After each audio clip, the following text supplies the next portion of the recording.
The sharp crack of skin meeting skin cut through the upscale boutique like thunder on a clear day. Finn stood frozen, his palm burning from the force of the slap he had just delivered to the well-dressed customer standing before him in stunned silence. In the heart of Manhattan's Fifth Avenue, inside Lux Thread's flagship store, the afternoon crowd of tourists and high-end shoppers froze mid-step. Racks of silk shirts and tailored wool coats gleamed under crystal chandeliers, the scent of cedarwood diffusers mixing with expensive cologne. Finn Thompson, 32, manager for 3 years running, had always kept his cool in this pressure cooker of egos and expectations. Today that control shattered. The customer Elias had walked in 20 minutes earlier, tall and poised in a charcoal cashmere overcoat, his dark hair perfectly styled, his movements carrying the kind of effortless confidence that made Finn's stomach twist. Elias had questioned the sizing of a limited edition jacket, politely at first, then pointed out how the sales associate seemed distracted and dismissive when another male shopper asked for help. The words, "Perhaps you could treat every customer with the same respect," landed like a match on dry tinder. Finn, already frayed from a morning call with his fiancée, Sarah, demanding he finally set a wedding date, and a voicemail from his father in Texas reminding him that real men provide for their families the right way, saw read. "You think you can come in here and lecture me about respect?" Finn had hissed, voice low but venomous. "This isn't some pride parade. Keep your opinions to yourself or get out." When Elias calmly replied that every customer deserved dignity regardless of who they loved, something inside Finn snapped. His hand flew before thought could stop it. The slap connected with Elias's cheek, the sound echoing off marble floors. Gas rippled through the store. The security guard moved forward, but Elias simply touched the reddening mark on his face, his hazel eyes locking onto Finn's with a mixture of shock, pain, and something eerily close to recognition. "You have no idea what you've just done," Elias said quietly, voice steady despite the mark blooming on his skin. He turned and walked out without another word, the automatic doors sliding shut behind him like a final curtain. Finn's heart hammered against his ribs as the store erupted into murmurs. He forced a professional smile, muttering apologies to nearby customers. But his mind was already spiraling. What if this man filed a complaint? What if corporate found out? Worse, what if the secret he had buried since high school, the nights he spent staring at the ceiling wondering why he could never feel anything real for Sarah, why the sight of confident gay men both repelled and pulled at him, somehow leaked out? His family back in Plano would never forgive him. His father, a deacon at the local church, had made it clear since Finn was 15, any deviation from the path of marriage and grandchildren meant exile. Finn had built his entire life on that lie, climbing the corporate ladder at Lux Threads to prove he was the man they wanted. Now one impulsive slap threatened to burn it all down. By closing time, the store was quiet, but the incident replayed in Finn's head on loop. He locked the doors, dimmed the lights, and sat in his small office surrounded by sales reports and employee schedules. His phone buzzed Sarah again. He ignored it. Instead, he poured a finger of whiskey from the hidden bottle in his desk drawer, the burn in his throat matching the burn in his palm. He had never hit anyone before, never lost control like that. Yet the memory of Elias's calm gaze haunted him more than the guilt. There had been no anger in those eyes, only a quiet understanding that felt far more dangerous than rage. Finn rubbed his temples. He needed this job. He needed the stability it gave his family back home. He needed to keep pretending. But deep down, in the part of himself he refused to name, he knew the slap had been aimed at the mirror, not the stranger. The next morning brought the expected corporate email. Urgent meeting at headquarters. 10 a.m. Sharp. Finn dressed in his best suit, knotting the tie with shaking fingers. The subway ride to Midtown felt like a walk to the gallows.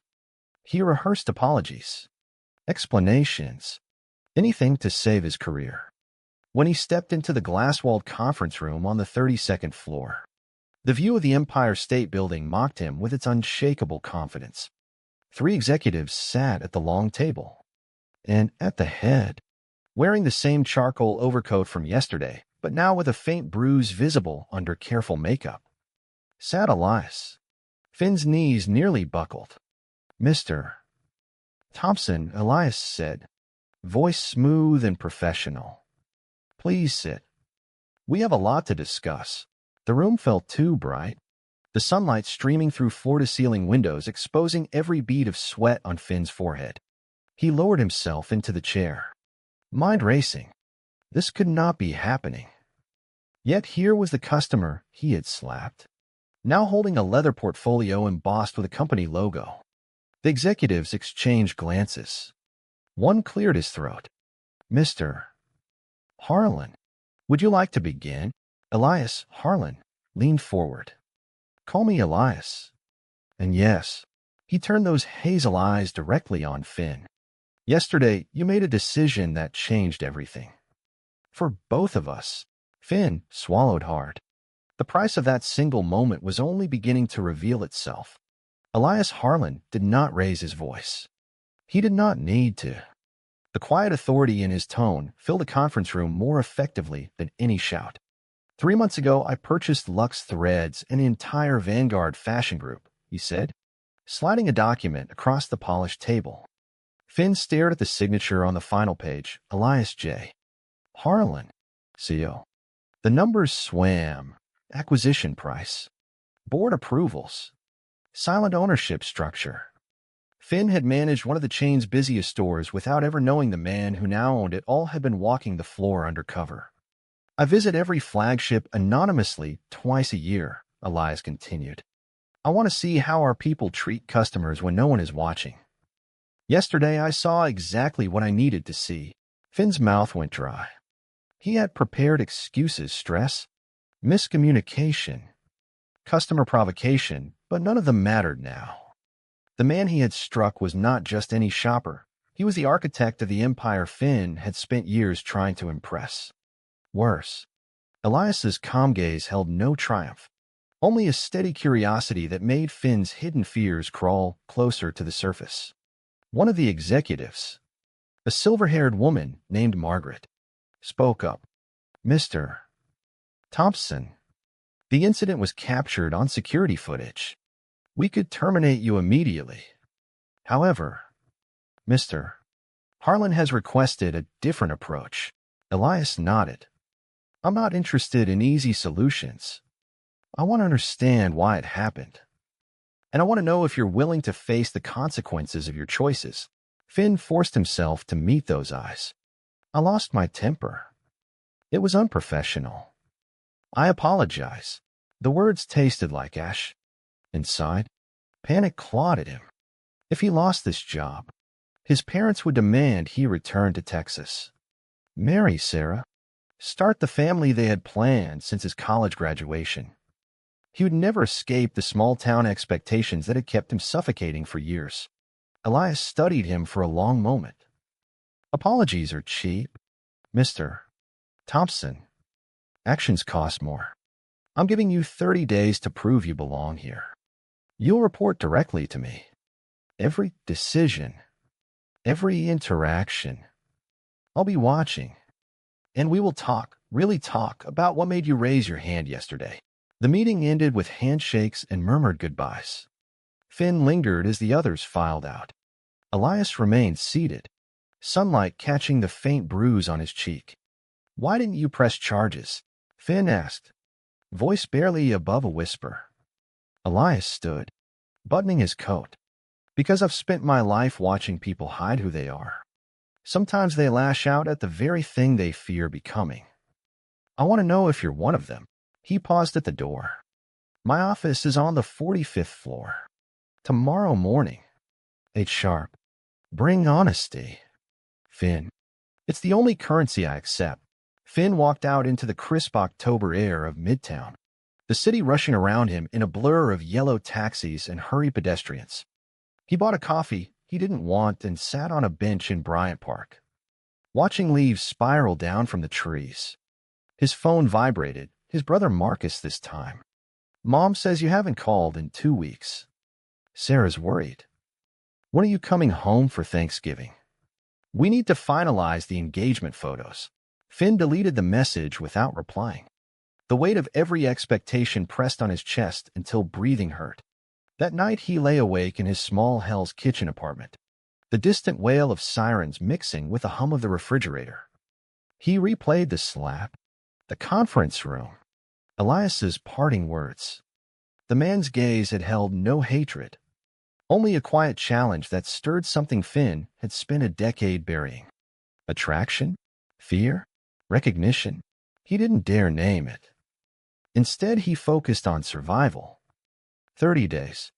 He would be perfect. Professional. Distant.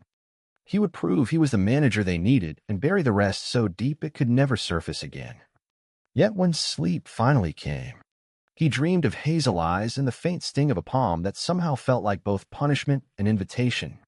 The next 30 days became a masterclass in controlled chaos.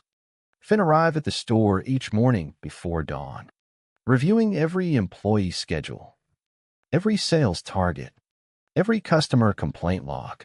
He greeted Elias's daily visits with crisp professionalism, presenting reports in the small back office that now felt like a confessional. Elias never mentioned the slap directly at first. Instead, he asked questions that cut deeper. Why did Finn push the team so hard on upselling? What did he think about the new inclusive advertising campaign running on Times Square billboards? Each conversation left Finn exhausted, his carefully constructed walls cracking under the gentle but relentless pressure. On the 10th day, Elias arrived carrying 2 coffees. Black. 2 sugars, he said, sliding one across the desk. Finn accepted it warily. You remembered. I pay attention, Elias replied. For the first time, they sat without reports between them. Elias spoke of his own path, growing up in foster care in Brooklyn, scraping together scholarships, building Vanguard from a single online boutique into a billion-dollar empire. I learned early that power isn't about control, he said. It's about choosing what kind of person you become when no one's looking. His eyes met Finn's. What kind of person were you the day you slapped me? Finn's throat tightened. He wanted to lie, to claim it was just stress. Instead, the truth slipped out in fragments. My family, they have plans. Marriage, kids, church every Sunday. I've never disappointed them. Not once. He stopped, horrified at how much he had revealed. Elias listened without judgment, the late afternoon light softening the edges of the room. By day 20, the store staff noticed the change. Finn's usual sharpness softened. He listened more, corrected less. One afternoon, a young sales associate named Jordan came out to the team during a break. Finn felt his stomach drop, but instead of the panic he expected, he found himself saying, "Good for you. If anyone gives you trouble, come to me." The words surprised him as much as they surprised Jordan. Elias was waiting outside after closing. "Walk with me," he said. They strolled down Fifth Avenue, holiday lights already twinkling in shop windows, though Thanksgiving was still weeks away. The city noise wrapped around them like a shield. Elias spoke of the loneliness that came with success, the way money attracted people who wanted the lifestyle, but not the man. "I audit stores because I need to remember why I started," he said. "People matter more than profit." He stopped under a street lamp, the light catching gold flecks in his eyes. "You matter, Finn. Even the parts you're afraid to show." Finn's heart raced. For the first time, he allowed himself to feel the pull, the way Elias's presence made the world feel less like a cage and more like a possibility. Yet the old fears roared back. That night he called Sarah and forced enthusiasm into his voice as they discussed venue options. "I can't wait," he lied, hanging up with shaking hands. The price of honesty, he realized, would be everything he had built. On day 30, Elias summoned him to headquarters again.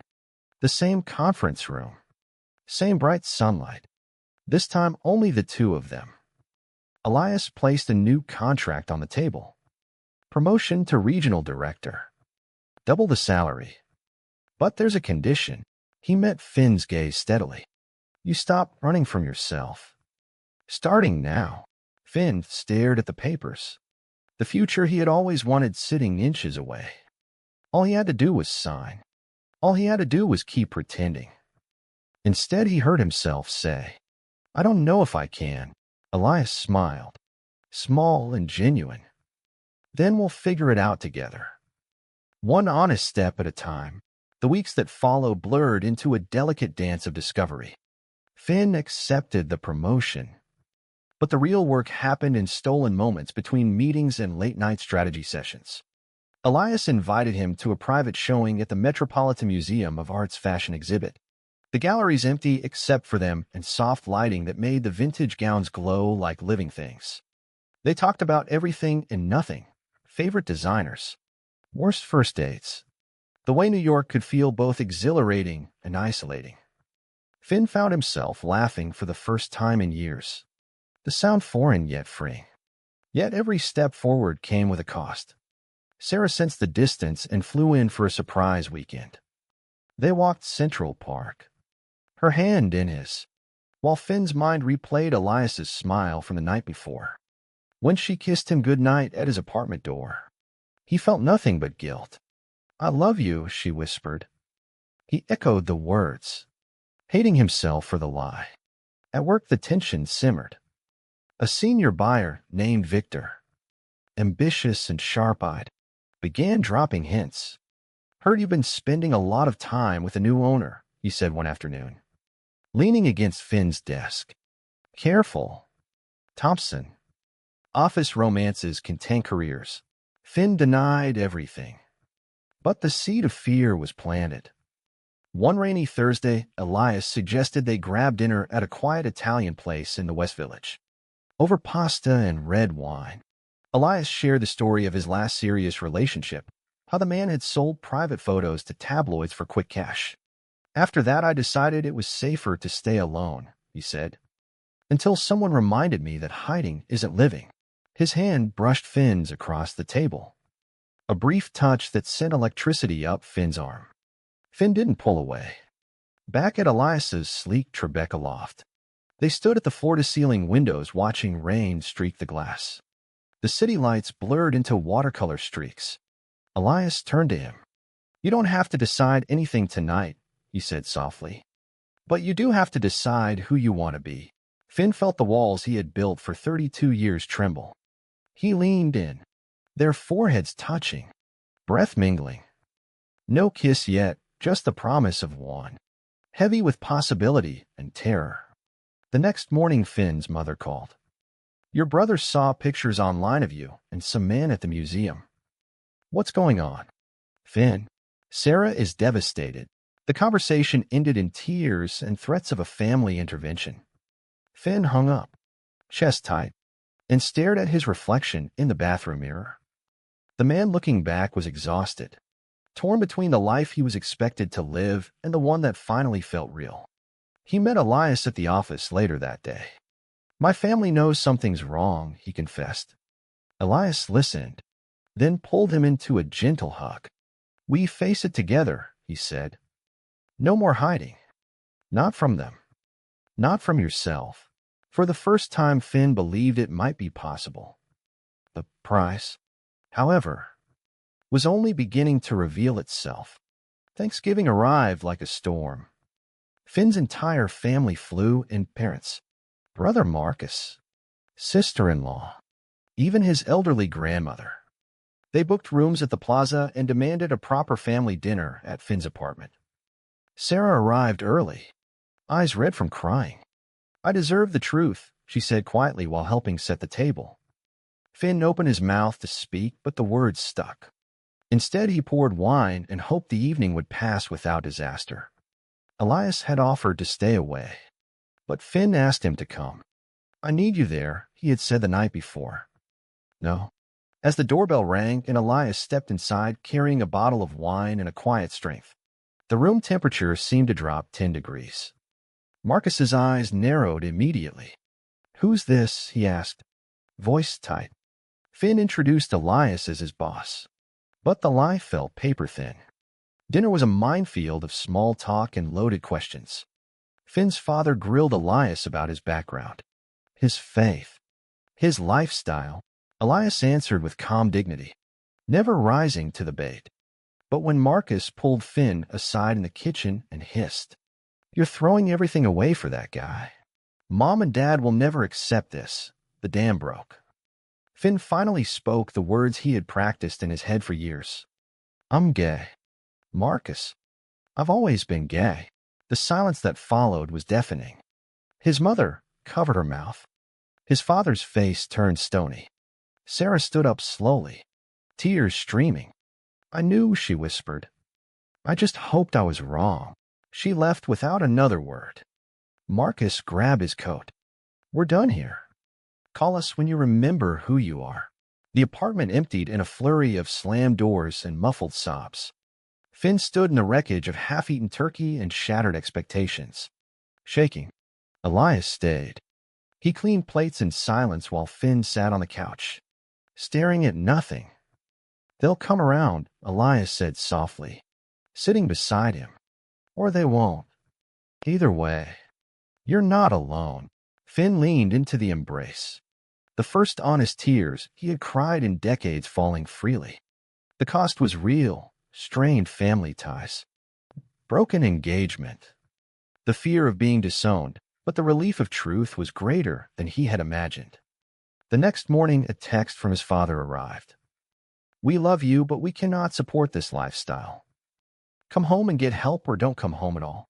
Finn read it twice, then deleted it. He looked at Elias, who was making coffee in the kitchen, sunlight catching his profile. "I choose me," Finn said. Elias smiled, crossing the room to pull him close. Their first real kiss tasted of coffee and new beginnings, tender and unhurried, the city waking up outside the windows. Yet victory came with shadows. Victor leaked rumors to the industry press. Headlines appeared: Vanguard CEO's new flame, manager turned romantic interest. Stock dipped slightly. Board members questioned Elias's judgment. Finn felt the weight of being the catalyst for chaos once again. But this time he refused to run. "We face it," he told Elias. Together, the media storm intensified after the holidays. Paparazzi camped outside the flagship store.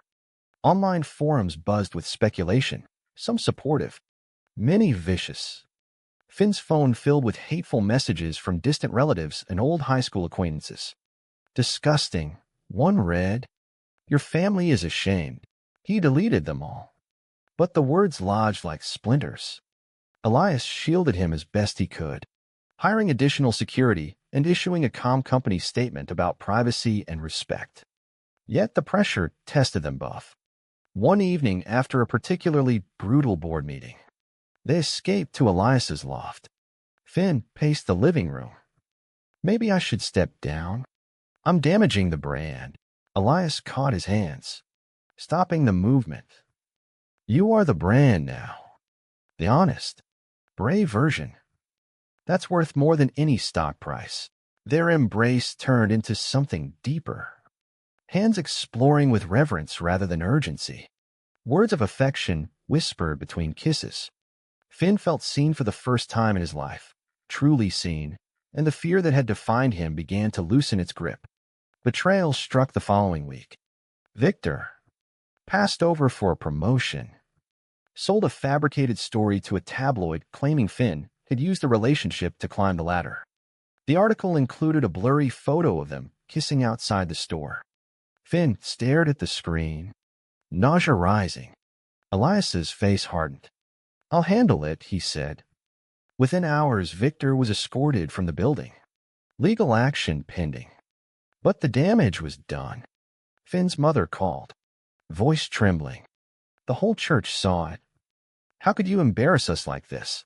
Finn tried to explain, but she hung up mid-sentence. That night, Finn broke down completely. Elias held him through the sobs, stroking his hair. "The people who matter will stay," he murmured. "The rest were never really with you." Finn lifted his head, eyes swollen but clear. "I love you," he said, the words simple and true. Elias's smile was radiant. "I love you too. We've paid enough. Now we build something better." They spent the weekend in Elias's Hampton's house, walking the winter beach, talking about the future, expanding inclusive lines, creating scholarships for LGBTQ plus youth in fashion, building a life without secrets. Finn felt the internal conflict finally resolve. The man who had slapped a stranger out of fear was gone. In his place stood someone willing to fight for love, for truth, for himself. The price had been steep: family estrangement, public scrutiny, career uncertainty, but the reward was a freedom he had never known. Yet the final test was still coming. Spring brought the annual Vanguard Gala at the Metropolitan Museum. The theme was rebirth, fitting in ways no one could have predicted. Finn stood beside Elias on the red carpet, cameras flashing, questions flying. He wore a custom tuxedo tailored by Elias himself. The fit perfect. The confidence inside still new, but growing. Reporters shouted about the slap heard round the industry and the unlikely love story. Finn answered with quiet dignity. I made a mistake born from fear. I'm choosing love instead. Elias squeezed his hand, proud and steady. Inside the grand hall, crystal chandeliers cast warm light over tables of influencers and executives. Finn's family had been invited as a gesture of goodwill. Surprisingly, his mother and sister arrived. His father refused. The reunion was tense but civil. His mother hugged him awkwardly. We're trying, she whispered. It's hard, but we're trying. Marcus stayed away, but the small olive branch felt like progress. The evening's highlight was Elias's speech. He spoke of transformation, of the courage it takes to face one's truth, of the fashion industry's power to shape culture.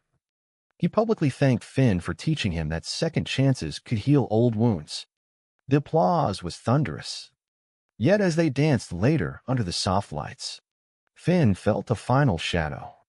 Victor, despite being fired, had filed a lawsuit claiming wrongful termination and emotional distress.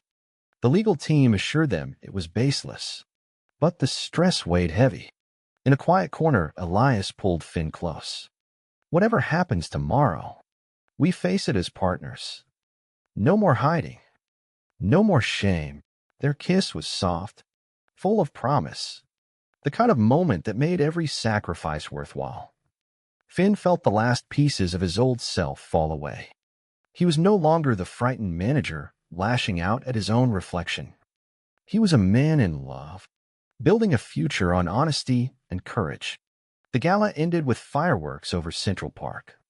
Finn and Elias stood on the balcony, city lights sparkling below. Ready for whatever comes next? Elias asked. Finn smiled. With you. Always. The lawsuit settled out of court by summer. Victor received a modest payout and a non-disclosure agreement. The company's stock recovered stronger than before, buoyed by the positive publicity around their story. Finn's family continued slow. Imperfect reconciliation. His mother sent a card on his birthday. His sister texted memes. It wasn't perfect, but it was movement. Finn and Elias moved in together, turning the Tribeca loft into a home filled with laughter, late-night design sketches, and the kind of peace Finn had once thought impossible. One warm evening, they stood on the rooftop terrace overlooking the Hudson, the city humming below. Elias slipped an arm around Finn's waist. Remember the day I walked into your store? He asked. Finn laughed softly. Hard to forget. I slapped the love of my life. Elias turned him gently, their eyes meeting with the same depth that had started it all. And I forgave him, because I saw myself in his fear. We both paid a price of family, reputation, peace of mind. But look what we gained. Finn pulled him closer, the kiss slow and full of gratitude. The journey had been painful, filled with confrontations, betrayals, and hard choices. Finn had lost the approval of those who could not accept him. Elias had risked his empire's stability. Yet in trading lies for truth, they had found something unbreakable. The fashion world continued its cycles of trends and seasons, but their love remained constant. A quiet revolution in a city that never slept. Finn looked out over the glittering skyline and felt the weight of every decision lift. He had learned that the highest cost is not the one you pay for love, but the one you pay for never daring to live it. Was it wrong for Finn to strike out in panic at the very freedom he secretly craved? Or does understanding his struggle and the love that followed make the entire painful path forgivable? True or false?